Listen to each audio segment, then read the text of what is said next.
পিপাসার্থ হওয়া অবস্থায় অন্য এক বর্ণনায় পাওয়া যায় তিনি একজন সোয়ারি এক মহিলার দুটি মস্ক থেকে পানি নিয়ে একটি পাত্রে ঢাললেন। একজন মহিলা যাচ্ছিলেন, তার পাত্রে তার মশকে একটু পানি ছিল, তো সেখান থেকে অল্প একটু পানি নিয়ে তার মশকে তিনি ঢাললেন।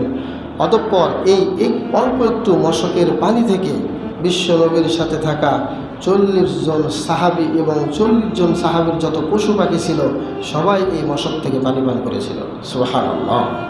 এটাও সহিহ বুখারীর বর্ণনা 3579 নম্বর হাদিস। সম্মানিত উপস্থিতি, একবার মদিনার একটা বাজার ছিল জাওরা। এই জাওরা নামক বাজারে বিশ্বনবী তিনি একটি পানির পাত্রে হাত রাখলেন, পানির একটা পাত্র, সেখানে হাত রাখলেন। রাখার সাথে সাথেই আঙ্গুল সমূহের ফাঁক দিয়ে, এই যে আঙ্গুলের যেই ফাঁকগুলো আছে এই ফাঁকগুলো দিয়ে এত পরিমাণ পানি বের হওয়া শুরু হলো। এই পানি থেকে 80 জনের বেশি মুসল্লি তারা ওযু করে নামাজের প্রস্তুতি গ্রহণ করেছিল। সুবহানাল্লাহ। দেখেন, অল্প একটা পাত্রে অল্প একটা মশকে বিশ্বনবী হাত দেওয়ার সাথে সাথেই কতজন সেখান থেকে ওযু করলো?